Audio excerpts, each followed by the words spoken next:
नमस्कार दोस्तों, आप लोगों को एएसजी चैनल में आप लोगों को स्वागत है। तो आज हम जो है 10th क्लास के पाचन तंत्र के बारे में बताने जा रहा हूँ। क्वेश्चन का वीडियो दे चुके हैं, अब दूसरा क्या है तो इसी का भाग है पाचन तंत्र, है ना, यानी डाइजेस्टिव सिस्टम का देने जा रहा हूँ। और आप लोग जो है ना, अभी आप लोगों को मैं थ्योरी दे रहा हूँ, फिर इसका क्वेश्चन आंसर दूंगा, है ना। तो आप लोग इस चैनल के साथ में बने रहिए और जम के अपने दोस्तों से सब्सक्राइब कराइए। और आप लोगों को नोट्स वगैरह की अगर यदि जरूरत हो तो कमेंट सेक्शन में जाके आप लोग कमेंट करेंगे, आप लोगों को नोट्स ये सब जो है प्रोवाइड किया जाएगा, है ना। तो आते हैं बिना हम लोग समय गंवाते हुए, है ना, पाचन तंत्र पर हम लोग क्या करते हैं, बात करते हैं। तो देखिए यहाँ पर भी लिखा हुआ बिहार बोर्ड कक्षा 10th, है ना, विज्ञान अध्याय जीवन प्रक्रम यानी लाइफ प्रोसेस का, है ना। और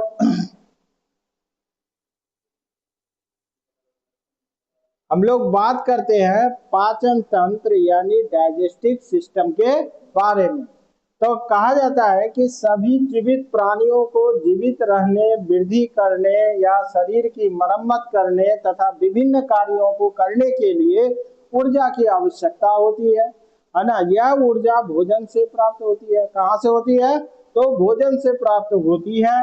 और भोजन सीधे शरीर द्वारा उपयोग नहीं किया जा सकता, इसलिए उसे सरल एवं घुलनशील पदार्थों में परिवर्तित किया जाता है। इस प्रक्रिया को क्या कहते हैं, पाचन या डाइजेशन कहते हैं। ठीक है, तो पाचन या डाइजेशन कहते हैं।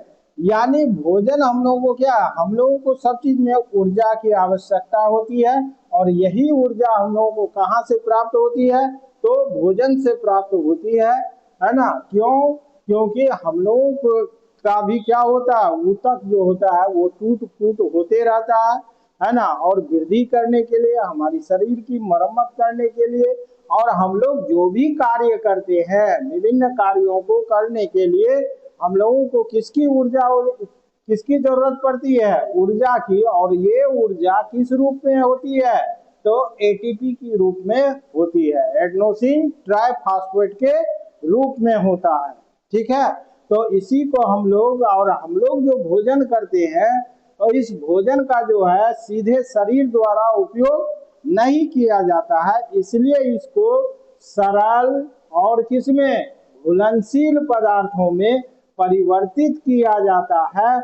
और इसी परिवर्तित करने की प्रक्रिया को ही हम लोग क्या कहते हैं, पाचन या डाइजेशन कहते हैं। ठीक है, पाचन या डाइजेशन कहते हैं। यानी कि ये हो गया इसका कि जिस तरह गाड़ी बिना पेट्रोल का नहीं चल सकता है, उसी तरह हमारा शरीर भी बिना भोजन का जो है सीधे नहीं चल सकता है। इसलिए भोजन इसमें देना जरूरी होता है और उसको सरल घुलनशील पदार्थों में परिवर्तित करना जरूरी होता है। और इसी प्रक्रिया को हम लोग क्या कहते हैं, पाचन कहते हैं। यानी इसका जो परिभाषा हो गया, भोजन को यांत्रिक एवं रासायनिक क्रियाओं द्वारा सरल घुलनशील एवं अवशोषण योग्य पदार्थों में बदलने की प्रक्रिया पाचन कहलाता है ना। रासायनिक क्रियाओं द्वारा होता है ना, यांत्रिक क्रिया द्वारा भी होता है। जैसे दांत क्या करता है, छोटे छोटे टुकड़ों में इसको तोड़ता है, तो क्या हो गया, यांत्रिक क्रिया हो गया। फिर कई तरह के एंजाइम सब निकलते हैं जो भोजन को पचने में मदद करता है ना, और उसको सरल बनाता है, घुलनशील होता है और अवशोषण योग्य पदार्थों में बदलने की प्रक्रिया ही क्या कहलाती है तो हमारा पाचन कहलाती है। ठीक, अब हम लोग इस तरह से आगे बढ़ते हुए आते हैं कि मानव पाचन तंत्र, है ना, हम लोगों को पढ़ना क्या है, मानव पाचन तंत्र पढ़ना है। अमीबा इस सब के बारे में अगले वीडियो में बताया जा चुका है।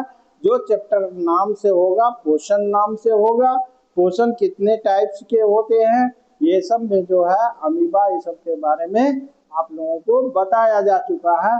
अब हम लोगों को पढ़ना है मानव पाचन तंत्र यानी कि ह्यूमन डाइजेस्टिव सिस्टम के बारे में हम लोगों को पढ़ना है। ठीक है, तो अब हम लोग शुरू करते हैं यहाँ से मानव पाचन तंत्र यानी ह्यूमन डाइजेस्टिव सिस्टम को, है ना। तो मानव पाचन तंत्र निम्नलिखित भागों से मिलकर बना है। पहला क्या हो गया, एलिमेंट्री कैनाल हो गया यानी आहार नाल हो गया। यह मुख से गुदा तक लगभग 8 से 9 मीटर तक होता है। तो ये भी क्वेश्चन पूछा जाता है कि हमारा पचने का क्रिया कहाँ से होता है, यानी कहाँ से शुरू हो जाता है, यानी मुख से ही शुरू हो जाता है। समझ गए। तो पहला इसका प्रमुख भाग क्या है, तो इसका प्रमुख भाग है मुख है ना। पहला मुख है, ग्रसनी है यानी फैरिंग्स कहते हैं, ग्रास नली है, आमाशय है, छोटी आंत है जिसको स्मॉल इंटेस्टाइन अंग्रेजी में कहते हैं, बड़ी आंत है और मलाशय है, रेक्टम है ना। और क्या है आपका गुदा है यानी एनस है ना। अब इसमें जो है पाचन करने में ऐसा ही बात नहीं है कि यही चीज का उपयोग होता है। और यहाँ पर जो है हमारे पास में जो है ना 3 पाचक ग्रंथियां हैं, यानी इसको सहायक पाचक ग्रंथि कहते हैं। तो पहला हो गया लार ग्रंथियां सेलेवरी ग्लैंड्स, और दूसरा क्या हो गया यकृत यानी लीवर हो गया, और तीसरा क्या हो गया अग्न्याशय या पेनक्रियाज हो गया, है ना। तो ये 3 ग्रंथियां इसमें क्या करते हैं, इसके अलावा वो 8 के अलावा ये 3 ग्रंथियां जो है पाचन में क्या करते हैं हमसे सहायता करते हैं। क्या करते हैं, तो सहायता करते हैं। ठीक, अब देखो जो मानव पाचन तंत्र में सबसे पहला जो भाग होता है वो क्या होता है, मुख होता है। मुख से भोजन कहाँ जाता है, ग्रसनी में, ग्रसनी से कहाँ ग्रास नली में, फिर कहाँ आमाशय में, आमाशय से छोटी आंत में, फिर छोटी आंत में 2 भाग में होता है। यहाँ पर जो है सहायक ग्रंथियां काम करती है, यकृत और अग्न्याशय काम करती है। यहाँ से फिर चले जाती है बड़ी आंत में, बड़ी आंत से मलाशय में, और मलाशय से फिर कहाँ चले जाती है, तो गुदा में चले जाती है ना। अब पाचन की प्रक्रिया, तो पाचन की प्रक्रिया कहाँ से शुरू होती है, तो पाचन की प्रक्रिया जो होती है वो मुख से शुरू होती है। यानी पाचन की प्रक्रिया जो है वो कहाँ से शुरू होती है, तो मुख से शुरू होती है ना। तो मुख है ना, तो ये क्वेश्चन बहुत पूछा जाता है कि पाचन की प्रक्रिया कहाँ से शुरू होती है, तो मुख से होती है। यानी पाचन की प्रक्रिया मुख से प्रारंभ होती है। इसको बहुत बार पूछा गया है। ठीक, अब मुख के भी क्या होते हैं, भाग होते हैं, है ना। अब हम लोग आते हैं मुख के भाग में, है ना। तो मुख के भाग क्या होते हैं, तो सबसे पहले होते हैं दांत होते हैं, है ना, जिसको हम लोग टीथ कहते हैं अंग्रेजी में। तो दांत क्या होते हैं, मुख के भाग होते हैं, है ना। तो दांत का काम क्या है, तो यहाँ देखिए यहाँ पर रासायनिक क्रिया नहीं होता, ये फिजिकल एक्टिविटी होता है। यानी दांत भोजन को छोटे छोटे टुकड़ों में काटते और चबाते हैं, यानी उसका क्या करता है ग्राइंडिंग का काम करता है ना। तो दांत यहाँ पर क्या करते हैं, छोटे छोटे टुकड़ों में, है ना, काटते या चबाते हैं। मनुष्य में कितने प्रकार के दांत होते हैं, 4 प्रकार के, और इसकी संख्या भी पूछ देती है। तो इसलिए मैंने यहाँ पर क्या किया है, तो इसकी संख्या भी लिखी है ना। और ये कार्य है इसका, तो कृदंत है, कृंतक है, यानी जिसको इंसिजर्स कहते हैं। और इंसिजर्स का काम क्या होता है, तो काटना होता है। इंसिजर का काम क्या होता है, काटना होता है। दूसरा क्या होता है, रदनक होता है, जिसको कैनाइन कहते हैं। ये 4 की संख्या में रहता है, जिसका काम फाड़ना होता है ना। तो जो कार्निवोरस एनिमल है, यानी कि जो मांसाहारी जानवर है, उसमें ये दांत जो होता है ना कैनाइन्स जो होते हैं, ये क्या होते हैं, लंबे लंबे होते हैं, जैसे कुत्ता हो गया, बिल्ली हो गया, शेर हो गया। ये सब के दांत देख के ही आप पकड़ लेंगे कि वो क्या है, कार्निवोरस है कि यानी मांसाहारी है, कि वो जंतु क्या है, शाकाहारी है। उसके बाद अग्रचर्वणक होता है, जिसकी प्रीमोलर कहते हैं, जिसकी संख्या कितनी होती है, 8, जिसका काम क्या है, पीसना है। और एक क्या होता है, चर्वनक होता है, जिसको मोलर से कहते हैं, इसकी संख्या 12 होती है, जिसका काम क्या है, तो भोजन को चबाना है। और वयस्क मनुष्य में कुल कितने दांत होते हैं, 32 दांत होते हैं। और छोटे बच्चों में है ना 20 दांत होते हैं। और इस दांत को परमानेंट टीथ कहा जाता है ना। और छोटे बच्चों में जो 20 दांत होते हैं उसको मिल्क टीथ कहा जाता है, जो 6 वर्ष से क्या होता है, गिरना प्रारंभ होता है। और वो आगे फिर से जो है वहां पर फिर दांत आते हैं और वो किस में बदल जाते हैं, तो परमानेंट टीथ में बदल जाते हैं। अब दूसरा चीज क्या होता है कि मुख का दूसरा भाग क्या आता है, तो टंग आता है, यानी जीभ आता है। क्या आता है, तो जीभ आता है। और जीभ का कार्य क्या है, तो ये लोहिए में जिस तरह से सब्जी को हम लोग तलते हैं और उसमें छोलनी का काम करता है, छोलनी जो है इधर उधर घुमाता है, तो उसी तरह जीभ भी क्या करता है, भोजन को इधर उधर क्या करती है, घुमाती है। और भोजन को लार से क्या करती है, मिलाती है। और स्वाद को पहचानती है और भोजन निगलने में क्या करता है, सहायता करता है। अब आपको बोर्ड परीक्षा में पूछ देता है कि जीभ के कार्यों को लिखे, तो जीभ का कार्य क्या हो गया, तो भोजन को इधर उधर घुमाती है। दूसरा कार्य हो गया भोजन को लार से मिलाती है। और तीसरा काम हो गया स्वाद पहचानती है। और चौथा काम हो गया भोजन निगलने में सहायता करती है ना। अब आता है, उसके बाद आता है लार ग्रंथियां होती है, जो सिलेवरी ग्लैंड होते हैं, है ना। तो इसमें पूछा जाता है कि है ना, लार ग्रंथियां कितनी जोड़ी का होता है, तो 3 जोड़ी पाया जाता है। हम लोग में कितनी जोड़ी पाई जाते हैं, तो 3 जोड़ी लार ग्रंथियां पाई जाती है। और ये लार का स्त्राव करती है ना। लार जो हो गया, लार में सेलिवरी एमाइलेज है ना, या टाइलिन इंजाइम पाया जाता है। कौन सा पाया जाता है, इसको याद रखेंगे, सेलिवरी एमाइलेज या टाइलिन इंजाइम जो है पाया जाता है ना। और कितने जोड़ी लार ग्रंथियां होती है, तो 3 जोड़ी लार ग्रंथियां होती है ना। और इसका कार्य क्या है, तो स्टार्च को किसमें बदलना, माल्टोज में बदलना। यानी कि इसका अर्थ हो गया कि यहाँ पर जो है कार्बोहाइड्रेट का पाचन जो है ना, मुख से ही क्या हो जाता है, शुरू हो जाता है।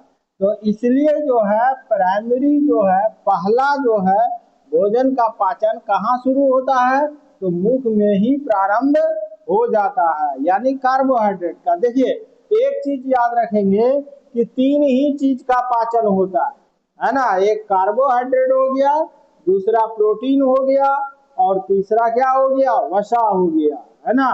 कार्बोहाइड्रेट हो गया, है ना। और किसका हो गया, दूसरा किसका हो गया, प्रोटीन हो गया। और तीसरा क्या हो गया, वसा हो गया, है ना। ये 3 का ही क्या होता है, पाचन होता है। और बाद बाकी जो विटामिन ये सब होते हैं ना, वो सब अपने इतने छोटे मॉलिक्यूल होते हैं, जो वो लोग सीधे जो है ना तो पास कर जाते हैं, उसको पचाने की कोई आवश्यकता नहीं होती है। यानी पाचन किसका होता है, कार्बोहाइड्रेट, प्रोटीन और वसा का। और कार्बोहाइड्रेट का पाचन मुख से ही क्या हो जाता है, शुरू हो जाता है। क्यों, क्योंकि स्टार्च का काम क्या है, तो इसको माल्टोज में बदलना, है ना।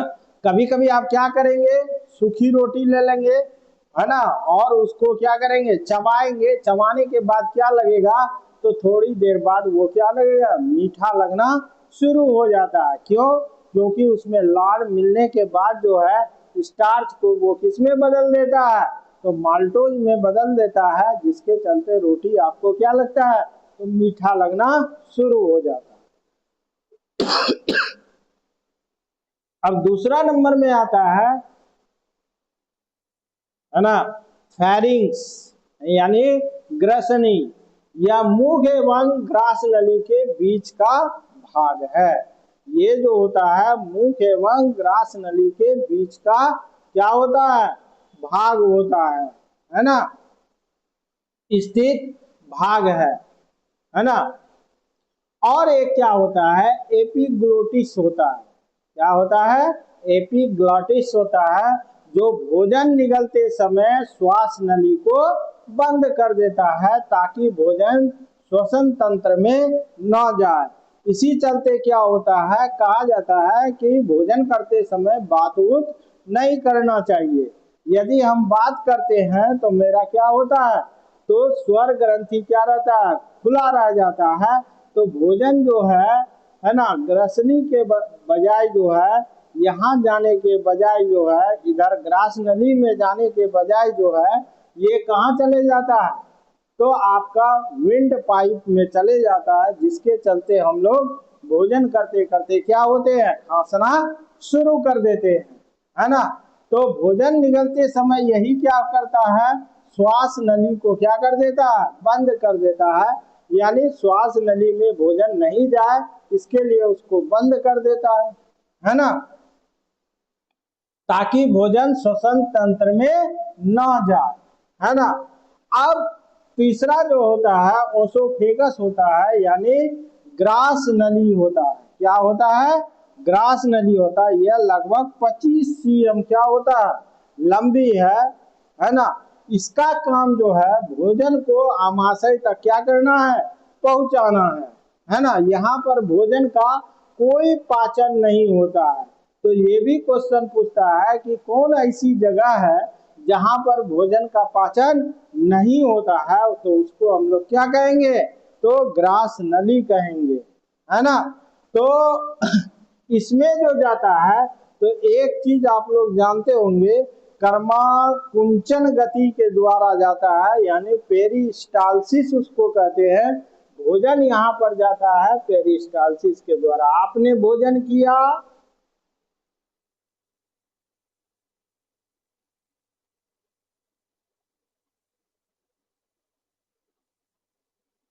देखिए कैसे जाता है, पेरिस्टालसिस के द्वारा भोजन आया, यहाँ आया, है ना, यहाँ के बाद यहाँ आया, है ना। तो ये फैलना क्या हो जाता है, शुरू हो जाता है। फैला तो भोजन इधर से क्या हो गया, यहाँ आया। फिर ये जो है ना सिकुड़ना क्या कर देता है, शुरू कर देता है। जैसे ये सिकुड़ता है, भोजन धीरे धीरे किधर आने लगता है, नीचे आने लगता है, और ये बड़ा भाग जो है सिकुड़ना शुरू हो जाता है, और भोजन कहाँ चले जाता है, यहाँ आ जाता है। फिर ये सिकुड़ना क्या हो जाता है, शुरू कर देता है, और जैसे ही ये सिकुड़ना शुरू करता है, भोजन फिर नीचे की ओर सरकना भी शुरू कर देता है ना। इस प्रकार जो है ऊपर से नीचे जो है, इसी को क्या कहते हैं, कर्मानु कुंचन या कर्मा कुंचन गति कहते हैं, या पेरिस्टालसिस इसको बोला जाता है। इसी प्रकार से यहाँ भोजन आता है ना, ग्रास नली में, यानी ओसोफेगस में, है ना, ओसोफेगस में, है ना। इसी प्रकार से यहाँ पर जो है भोजन जो है धीरे धीरे आगे बढ़ना शुरू कर देता है। लेकिन यहाँ पर जो आगे बढ़ता है भोजन, और यही एक जगह है जहाँ पर जो है पाचन क्रिया नहीं होती है, यानी पाचन क्रिया नहीं होती है। इसका काम क्या है, तो भोजन पाचन क्रिया नहीं होती है ना। और इसका काम जो है सिर्फ भोजन को क्या करना, आमाशय तक पहुंचाना, यानी कि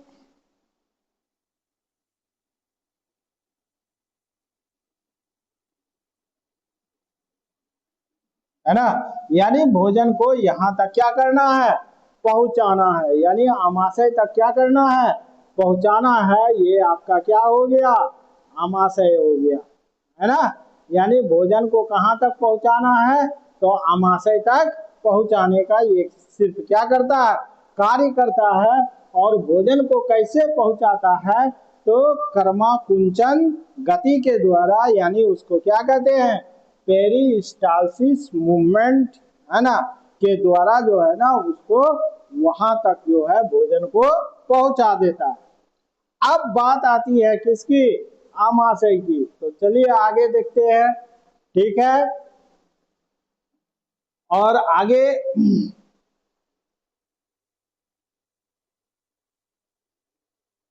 है ना, अब आते हैं कर्मा कुंचन गति, है ना। यहां तक तो आपको हमने बता दिया। तो चलिए इसका डिफाइन भी इससे क्या करता है, पूछा जाता है। तो ग्रास नली की मांसपेशियां संकुचन और प्रसार यानी सुकड़ती और फैलती है, जिससे भोजन नीचे की ओर धकेला जाता है, इसे कर्मा कुंचन गति कहते हैं, है ना। समझ गए। यानी ग्रास नली की मांसपेशियां, और ग्रास नली में कभी भी पाचन का क्रिया नहीं होता है, इसको याद रखेंगे, बराबर पूछा जाता है। और ग्रास नली की मांसपेशियां संकुचन एवं प्रसार होती है, और जिससे भोजन नीचे की ओर धकेला जाता है, इसे क्या कहते हैं, कर्मा कुंचन गति कहते हैं। ठीक। अब क्या होता है, तो भोजन कहाँ आ गया, स्टोमेक में, यानी आमाशय में आ गया। आमाशय जो होता है वो जे आकार का क्या होता है, थैली होता है ना, आकार की पेशीय थैली है ना। यह पेट के किस हिस्से में होता है, तो बाएं भाग में स्थित होता है। बाएं कहने का मतलब ये नहीं हुआ, है ना, है ना, कि हम सामने से जो देख रहे हैं वही हो गया, है ना। आपके बाईं ओर, है ना, आप ऐसे खड़े हैं तो इधर हो गया बाईं ओर, समझ गए, ना कि इधर हुआ, किधर हो गया, इधर हो गया बाईं ओर। आप ऐसे खड़े हो जाएंगे और अपनी बाईं ओर ऐसे देखेंगे तो यही होगा, है ना। तो यह पेट के बाईं ओर क्या होता है, स्थित होता है। और ये कैसा होता है, जे आकार का होता है ना। अब इसमें है ना, अब इसके कार्य क्या क्या है, तो आमाशय के कार्य क्या क्या है। तो भोजन का क्या होता तो भोजन का अस्थाई संग्रह है ना। अस्थाई संग्रह नहीं है, क्या है, अस्थाई संग्रह है। क्यों, क्योंकि यहाँ पर जो दांत जो हमको भोजन को क्या कर दिया, टुकड़ों में बांटा है, उसको और भी यहाँ पर क्या होता है, महीन किया जाता है। यानी कि मथनी का काम जो है ना, यहाँ पर क्या होता है, शुरू होता है। और प्रोटीन का यहाँ पर आंशिक पाचन होता है। यानी प्रोटीन का पाचन कहाँ से शुरू होता है, तो प्रोटीन का पाचन, है ना, कहाँ से शुरू हुआ, तो आमाशय से ही क्या हो जाता है, तो शुरू हो जाता है। इस पॉइंट को याद रखेंगे, बार बार पूछा जाता है ना। तो कहाँ से शुरू होता है, आमाशय से। और कार्बोहाइड्रेट का कहाँ पर, तो मुख से होता है, ठीक है। दोनों बात याद हो गया कि आमाशय का सॉरी, कार्बोहाइड्रेट का पाचन मुख से वो शुरू होता है, और प्रोटीन का पाचन कहाँ से शुरू होता है, तो आमाशय से शुरू होता है। यानी यहाँ पर क्या हो गया, प्रोटीन का क्या होता है, पूर्ण पाचन नहीं, यहाँ लिखा हुआ है कौन सा पाचन, तो आंशिक पाचन होता है। कौन सा पाचन होता है, तो आंशिक पाचन होता है। और आमाशय की ग्रंथियों द्वारा जो है स्त्रावित पदार्थ होता है। कौन कौन पदार्थ होता है, HCl होता है, हाइड्रोक्लोरिक अम्ल होता है। क्या होता है, हाइड्रोक्लोरिक अम्ल होता है। और हाइड्रोक्लोरिक अम्ल के कार्य के बारे में आपसे बराबर पूछा जाता है। तो ये क्या करता है, तो अम्लीय माध्यम बनाता है। पहला कार्य क्या होता है, तो ये अम्लीय माध्यम बनाता है। और दूसरा क्या हो गया, तो जीवाणुओं को क्या कर देता है, नष्ट कर देता है। और पेप्सिन को क्या करता है, सक्रिय करता है।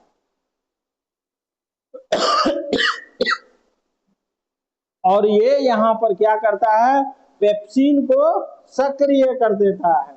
और जैसे ही पेप्सिन सक्रिय होगा, है ना, तो प्रोटीन को किस में बदल देता है, पेप्टोन या पेप्टाइड में बदल देता है। प्रोटीन को किस में बदल देता है, पेप्टोन या पेप्टाइड में बदल देता है ना। ये जो है प्रोटीन को किस में बदल जाता है, तो पेप्टोन या पेप्टाइड में बदल देता है। फिर जो है ना, म्यूकस होता है। एक क्या होता है, म्यूकस होता है, जो अमाशय की दीवार को अम्ल के प्रभाव से बचाता है। क्यों, क्योंकि HCl यहाँ पर क्या है, तो अम्ल है ना, अम्ल, जिसको हम लोग क्या कहते हैं, एसिड कहते हैं। क्या कहते हैं, एसिड कहते हैं। HCl यहाँ पर क्या है, तो अम्ल है।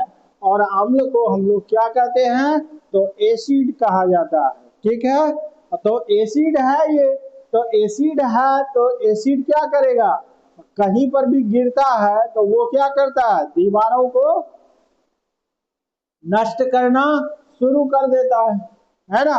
तो उससे बचाव के लिए क्या होता है, इसमें म्यूकस होता है। और म्यूकस का काम क्या करता है, अमाशय की दीवार को अम्ल के प्रभाव से क्या करता है, बचाना इसका कार्य है ना। उसके बाद भोजन का यहाँ पर मथनी होता है ना। तो अमाशय में भोजन अर्ध द्रव रूप में परिवर्तित हो जाता है, जिसको क्या कहते हैं, हम लोग काइम कहते हैं। क्या कहते हैं, काइम कहते हैं। यानी कि यहाँ पर भोजन आया, है ना, और भोजन का क्या हो जाता है, मथनी हो जाता है। और मथनी होने के बाद क्या होता है, तो इसी मथनी को अर्ध तरल रूप में हो जाता है, जिसको हम लोग क्या कहते हैं, काइम कहते हैं। क्या कहते हैं, काइम कहते हैं। ठीक है, इसी को हम लोग क्या कहते हैं, तो काइम कहते हैं। क्या कहते हैं, काइम कहते हैं। ठीक है, तो यहां पर कौन कौन हो गया, तो HCl निकला, है ना। और क्या निकला, पेप्सिन एंजाइम निकला, है ना, पेप्सिन एंजाइम निकला, है ना। और पेप्सिन एंजाइम क्या कर दिया, तो प्रोटीन को किस में बदल दिया, है ना। तो प्रोटीन को ये पेप्टोन में बदल दिया, या है ना, पेप्टाइड में बदल दिया। ठीक, अब यहां से क्या निकला, म्यूकस। इसकी दीवारों पर कौन होता है, म्यूकस रहता है। ये क्या हो गया, म्यूकस हो गया। और म्यूकस क्या किया, तो अमाशय की दीवार को अम्ल से, यानी अम्ल कौन हो गया, HCl से रक्षा किया, है ना। और ये क्या किया, तो HCl से इसका क्या किया, तो रक्षा किया, है ना। और उसके बाद भोजन का यहाँ कैसा रूप हो गया, तो भोजन के रूप को हम लोग क्या कहते हैं, तो काइम कहा जाता है। यानी अर्ध तरल रूप में हुआ, जिसको हम लोग क्या कहते हैं, तो काइम कहते हैं। क्या कहते हैं, तो काइम कहा जाता है। इतना बात याद हो गया। अब इससे हम लोग आगे बढ़ते हैं, है ना।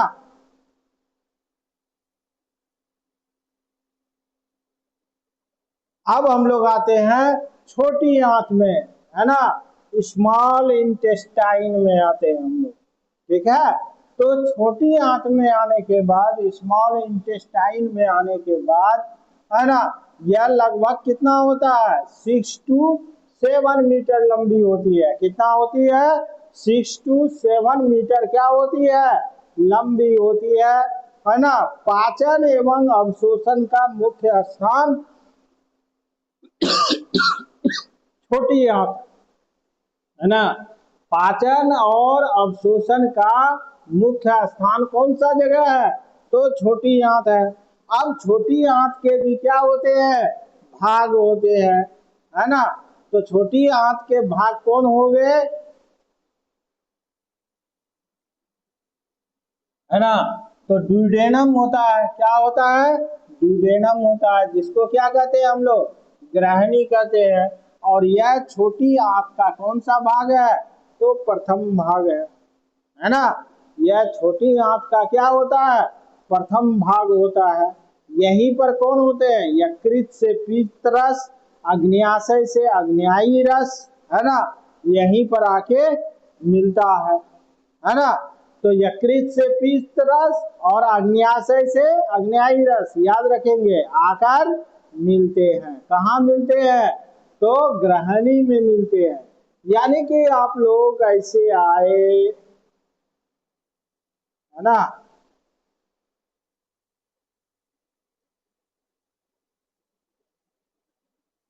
तो यहीं पर जो है ना अग्न्याशय से कौन होता है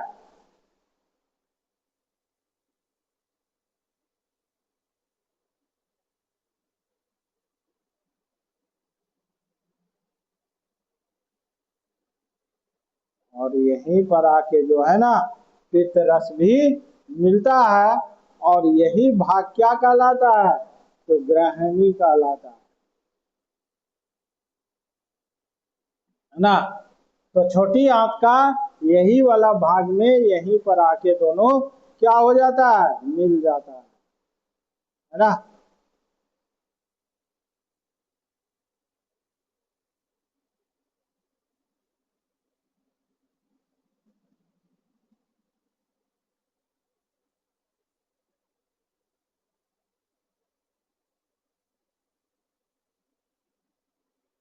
इस तरह से जो है यहाँ पर मिल जाता है। अब देखिए उसके बाद क्या होता है यकृत यानी लीवर। लोग कहाँ आते हैं लीवर में आते हैं है ना। यकृत और यकृत क्या होता है शरीर की सबसे बड़ी ग्रंथि है। यकृत ही क्या है शरीर की सबसे बड़ी ग्रंथि है ना। यकृत ही क्या है तो शरीर की सबसे बड़ी ग्रंथि है। वजन इसका कितना होता है तो लगभग जो है 1.5 किलोग्राम होता है ना। यानी 1.5 kg होता है। कितना होता है 1.5 kg होता है। यकृत का स्त्राव क्या होता है पित्त रस या बाइल जूस होता है ना। और पित्त रस के क्या कार्य है तो ये वसा का इमल्सीकरण करता है। यानी कि इमल्सीकरण का मतलब होता है वसा के बड़े बड़े बूंदों को है ना। वसा के बड़े बड़े बूंदों को क्या कर देना तो छोटे छोटे बूंदों में चेंज कर देना। तो इसी को क्या कहते हैं इमल्सीकरण कहते हैं। यानी पित्त रस के कार्य हो गए वसा का क्या करना इमल्सीकरण करना है ना। यानी बड़े बूंद से किसमें कर देना तो छोटे बूंद में इसको क्या कर देना बदल देना है ना। छोटे बूंदों में बदल देना है ना। बड़े बूंद से छोटे बूंद में इसको बदल देना है ना। वसा का इमल्सीकरण करना अम्लीय भोजन को क्या करना क्षारीय बनाना और वसा के पाचन में सहायता करना। समझ गए। तो यानी कि यकृत से किसका ये होता है तो बाइल जूस का सेक्रेशन होता है। और पित्त रस के कार्य हैं बराबर पूछा जाता है। वसा का क्या करना इमल्सीकरण करना यानी बड़े बूंद को वसा का कौन सा बूंद को बड़े बूंद को है ना छोटे बूंदों में क्या कर देना बदल देना है ना, और वसा के पाचन में सहायता करना और अम्लीय भोजन को क्या करना, क्षारीय बनाना, तो इसका कार्य है। अब आता है इमल्सीकरण। तो इमल्सीकरण क्या हो गया, तो वसा की बड़ी बड़ी बूंदों को छोटी छोटी बूंदों में बदलने की प्रक्रिया क्या कहलाती है, तो इमल्सीकरण कहलाती है। यानी वसा की बड़ी बड़ी बूंदों को छोटी छोटी बूंदों में बदलने की प्रक्रिया क्या कहलाती है, तो इमल्सीकरण कहलाती है। ठीक, यहां तक आप लोग समझ गए होंगे। अब आगे चलते हैं तो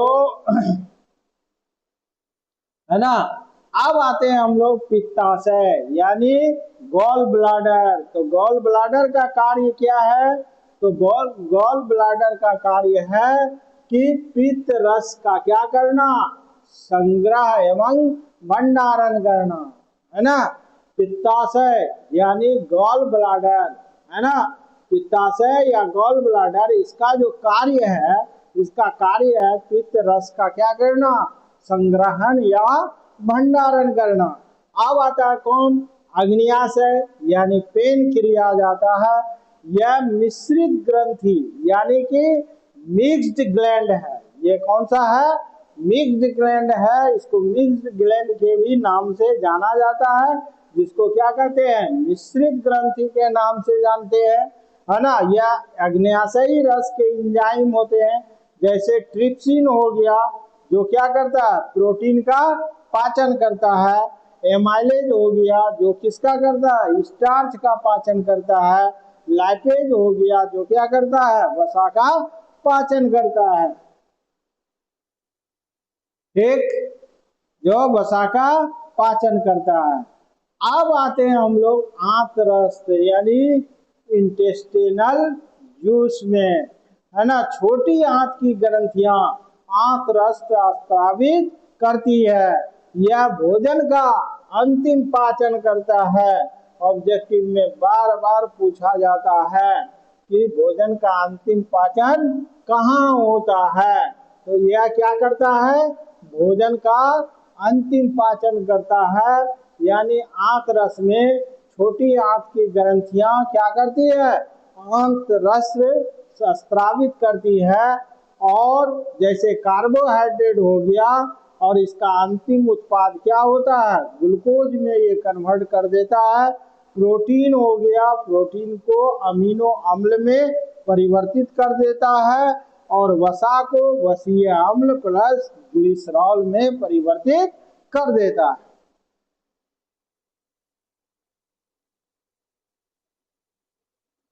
अब हम लोग आगे बढ़ते हुए आते हैं। अब पाचन तो हो गया, पाचन के बाद क्या हो जाएगा, अब शोषण होगा यानी एब्जॉर्बेशन होता है। तो एब्जॉर्बेशन में है ना, विल्ली, है ना, तो ये मुख्य भूमिका बनाता है। ये जो होता है इस प्रकार से होता है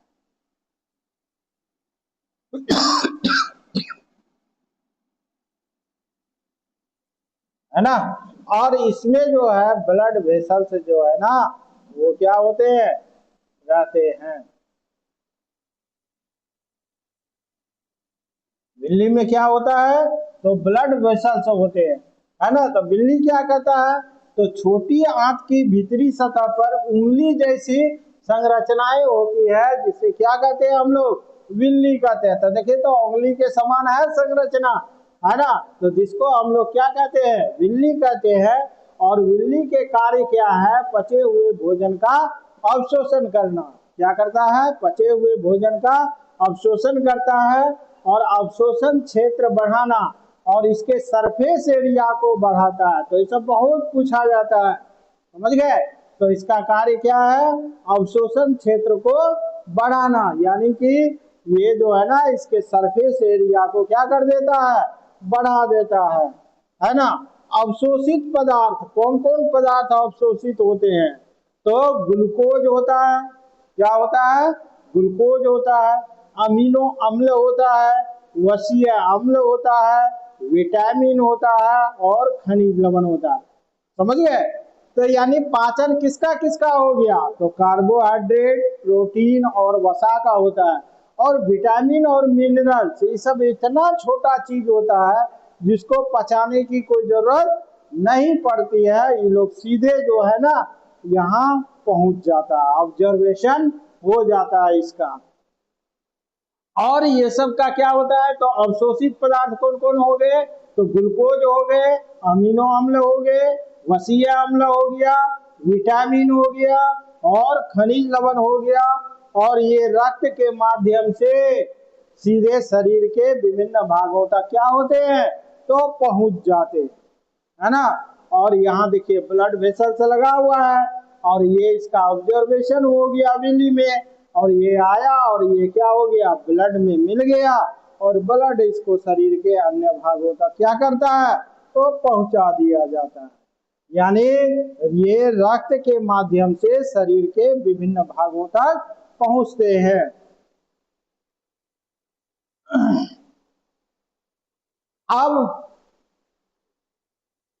अब भोजन का क्या हो गया है ना, तो रक्त में मिल गया, अब क्या होगा, आत्मसात होगा यानी एसिमिलेशन होगा। भोजन का क्या होगा, तो एसिमिलेशन होगा यानी कि आत्मसात होगा, है ना। यानी अवशोषित भोजन का कोशिकाओं द्वारा उपयोग क्या कहलाता है, आत्मसात कहलाता है या एसिमिलेशन कहलाता है ना। भोजन का यानी अवशोषित भोजन का है ना कोशिकाओं द्वारा उपयोग क्या कहलाता है, आत्मसात कहलाता है, या इसको अंग्रेजी में क्या कहते हैं, एसिमिलेशन कहलाता है। तो एसिमिलेशन के बाद इसका उपयोग क्यों किसमें होता है, तो इसका उपयोग होता है ऊर्जा के उत्पादन में, जो किसके रूप में होता है, एटीपी के फॉर्म में होता है, यानी ऊर्जा के उत्पादन में होता है ना। किस रूप में होता है, ऊर्जा के उत्पादन में होता है, वृद्धि में होता है ना, और ऊतकों की मरम्मत के लिए होता है और नई कोशिकाओं के निर्माण के लिए होता है। ठीक है, अब बड़ी आंत में आते हैं, कहाँ आते हैं, बड़ी आंत में, यानी लार्ज इंटेस्टाइन। ये इसका कार्य है जल का क्या करना, पुनः अवशोषण करना। क्या काम है, तो जल का पुनः अवशोषण करना, है ना, और खनिज लवणों का अवशोषण करना और मल का निर्माण करना, है ना। अब कहाँ आ जाते हैं, मलाशय में। मलाशय का कार्य है मल का अस्थायी संग्रह करना, और उसके बाद आता है क्या, गुदा में, और गुदा का कार्य है मल को शरीर से बाहर निकालना।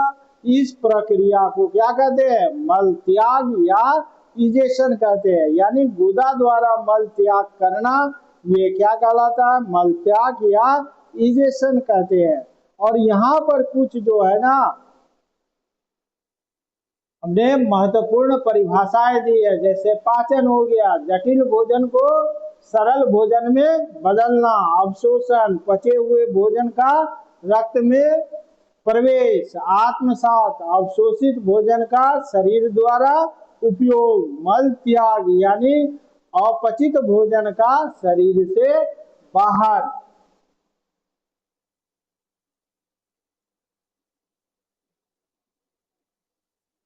है ना, कर्मानुकुंचन, है ना, या कर्माकुंचन, पेरिस्टालसिस, आहार नाल की पेशियों की लयबद्ध गति, जिससे भोजन क्या होता है, आगे बढ़ता है।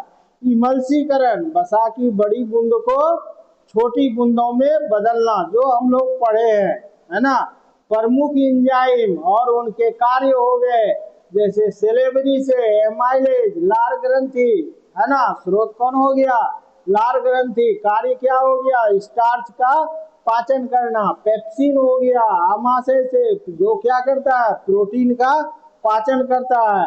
ट्रिप्सिन हो गया आग्नेयाशय, प्रोटीन का पाचन करता है। उसके बाद लाइपेज हो गया आग्नेयाशय से वसा का पाचन करता है। आंत्र एंजाइम, जो छोटी आंत है ना, अंतिम पाचन करता है।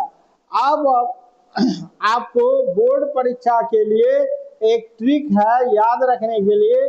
मुख हो गया, ग्रसनी हो गया, ग्रासनली हो गया, अमाशय हो गया, छोटी आंत हो गया, बड़ी आंत हो गया, मलाशय हो गया, गुदा हो गया, यानी मुंह, ग्र, ग्रा, आ, छो, बा, मो, गु, है ना।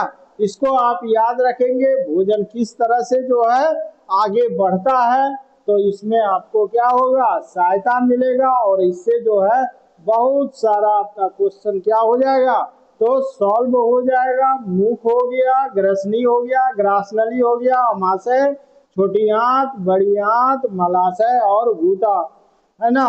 मुंह, ग्र, ग्रा, आ, छो, बा, म, गु। ठीक, अब हम लोगों का पोषण भी समाप्त हो गया। इस चैप्टर में 2 पार्ट है, पोषण हो गया और वुमेन, और पोषण के साथ ही हमने अमीबा इस सब का क्या कर दिया, अमीबा को भी बता दिया, है ना। प्लांट वाला भी आ गया। और उसके बाद हम लोगों का बचा हुआ ये था कि मानव पाचन तंत्र था, ये भी पूरा हो गया, मानव पाचन तंत्र। अब आप लोगों को अगले वीडियो में इस चैप्टर का क्वेश्चन आंसर भी, हम जो इम्पोर्टेंट क्वेश्चन आंसर है बार बार बिहार बोर्ड में पूछे जाते हैं, क्वेश्चन आंसर भी दे देंगे, वन लाइनर भी होगा, जिससे आपको ऑब्जेक्टिव बनाने में क्या होगी, सुविधा होगी। और लघु उत्तरीय प्रश्न ये सब सारे देके आपको ये चैप्टर फिनिश हो जाएगा। ठीक है, तो इसी के साथ हम आज विदा लेते हैं। और आप लोग इस चैनल को जरूर से जरूर सब्सक्राइब करवाइए, और नोट्स की जरूरत हो तो आप कमेंट बॉक्स में जाके कमेंट कीजिए, आपको जो है नोट्स मिल जाएगा। धन्यवाद, फिर मिलते हैं अगले क्लास में।